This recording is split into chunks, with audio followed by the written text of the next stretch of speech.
Thanks for joining me once again for Inside Athletics, brought to you by the IAAF. I'm your host, Boldon. And as you can see, I'm in Tracktown, USA, Eugene, Oregon, in the United States. While I was here, though, I got a chance to talk to one of the greatest sprinters to ever walk the face of the earth. She's Jamaica's Veronica Campbell. It's my pleasure to welcome 18-time world and Olympic medalist Veronica Campbell of Jamaica to Inside Athletics. Veronica, tell me first, how has your 2013 season been? So far, I am quite pleased with the way my 2013 season is going. I think I am right where I want to be, and the objective now is just to continue working hard and make sure I fine-tune all the areas that I need to fine-tune as I prepare for the trials in next month. I was in Kingston beginning of last month and watched you run the women's 100-meter dash there. And in the first 20, it almost looked to me like you were 5 meters behind. Even though you have now crossed 30 years of age, and some sprinters, you know, we look for signs of decline, it seems like when you want it, that finish that you're known for is always there. Is that something you've always had? Yeah, I do believe so. I think it is genetics. Yeah. I think I'm just blessed with very good finish. And I've been working at my start on my career, and sometimes I hit it, sometimes I don't. So I'm a little bit inconsistent with the start, but I'm working towards perfecting it, and I really believe that one day I will get it. I will hit I will hit it when it's right. I always use your career as an example of somebody who was a prodigy, who had great junior success, and yet was able to have a phenomenal senior career. What do you think you attribute that to? I think from a very early age, I realized that I was blessed with the gift of speed, and I wanted to pursue athletics as a career. And I was raised in a home where Christianity was the backbone, and so my mother taught me the value of faith.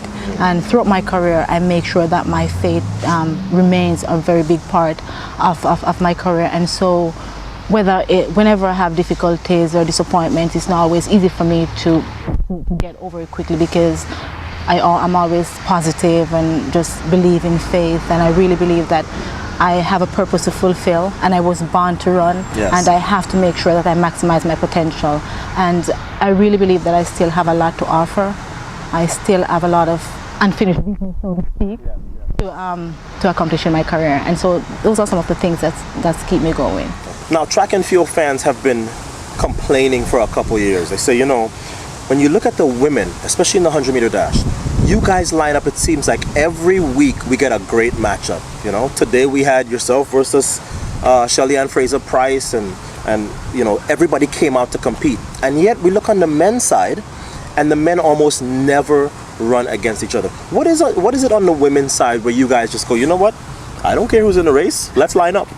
I think we like to race each other because that definitely brings out the best in us. Yeah. We're not afraid of the competition, because we'll have to line up at the championship. Might as well you start lining up early, so by the time you get to the championship, you're ready to go. That's so, right. That's right. So we find it very fun, and that's what the fans want. The fans want really good competition, and our job is to entertain them. And so that's why we're not afraid to line up, because we want to give the fans a very good race every time we touch a track. Yeah. The Jamaican success has been very well chronicled.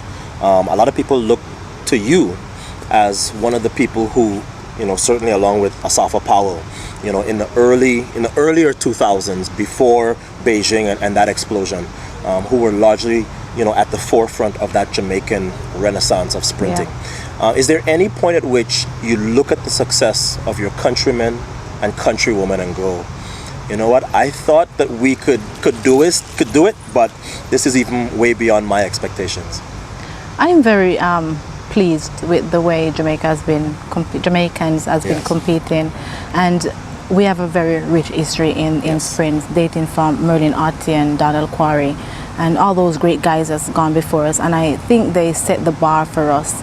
And so people like me, Asafa, Usain, Shelly-Ann, and all the other great athletes that Jamaica have, we have to make sure that we keep that tradition, and also make sure that the younger generations coming up, they can look to us as they continue the tradition. So I'm very blessed to be part of such a great sprint history. You've had an amazing career, Olympic gold medal twice in the 200 and world 100-meter champion. Do you feel though that if you get to Rio in 2016 and you get to that 100-meter Olympic final, that's the one thing missing from your resume. You feel like your experience can carry you to that gold medal?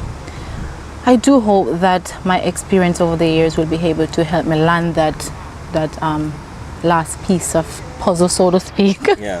I really don't want to leave the sport and look back and I do not have a 100-meter gold, because you know how life is, and a lot of people will be talking about They'll that. say that's the one thing she didn't do. Right.